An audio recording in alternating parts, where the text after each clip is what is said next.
और जिस तरीके से देश के तीर्थ स्थल है, जो हमारे सारे तीर्थ जो हैं और नदियां हैं वो सदैव पवित्र रही है, उनका जल भी सदैव पवित्र रहा है।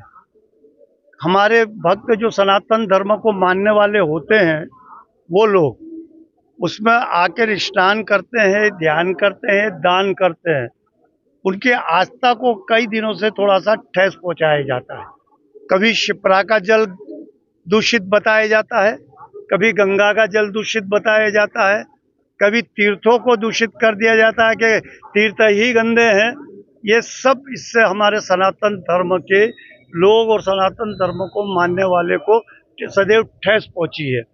आज हमने सारे ब्राह्मण समुदाय, पुजारी समुदाय और भक्तगणों ने यहाँ पूजा करके ये संदेश पूरे देश को देना चाहा है कि हमारे तीर्थ सदैव पवित्र हैं, उनका जल पवित्र है और उस जल से सारा सनातन धर्म जब यहाँ आकर स्नान करता है, आचमन लेता है, तो वो आचमन से अपने शरीर के अंदर के विकार साफ करता है और स्नान करता है तो उसके शरीर के ऊपर के दूषितपन जो होते हैं वो दूर होते हैं।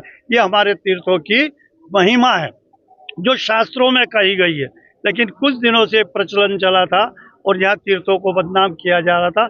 इसलिए आज हमने पुजारी महासंघ के तत्वाधान में पूजा की और सभी जितने भी यहाँ सदस्य जो उपस्थित थे सनातनी, उन सब ने आचमन लेकर ये अपना संकल्प और ये संदेश दिया है कि शिप्रा माता का जल शुद्ध है, पवित्र है, ये कभी दूषित नहीं होता है। इसको जो मुख्यमंत्री जी ने घोषणा की है कि यहाँ से लेकर तो त्रिवेणी तक सारे शिप्रा घाट स्थापित करेंगे, हम उनसे एक निवेदन करेंगे कि यदि यहाँ से लेकर तो शिप्रा वहाँ तक त्रिवेणी तक यदि घाट होते हैं तो ये जो अखाड़े हैं इनको 13 स्थानों पर अलग अलग स्नान करने की व्यवस्था यदि की जाती है तो हमारे उज्जैन नगर में न तो किसी प्रकार की कोई घटना होगी, न कोई दुर्घटना होगी जिस तरीके से प्रयाग में हुई।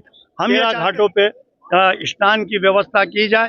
हम एक बात और चाहेंगे संतों से कि जिस तरीके से जब शाही स्नान करने आते हैं तो वो शाही स्नान बिल्कुल शाही तरीके से ढोल बैंड बाज। शाही स्नान का अर्थ होता है अपनी श्रद्धा भाव और अपने जो लक्ष्य है, जो देश को आदर्श देना है, उसको लेकर आए और शाहीपन से उसको आकर बिल्कुल शांति से आकर स्नान करके अपने अपने डेरे में चले जाएं।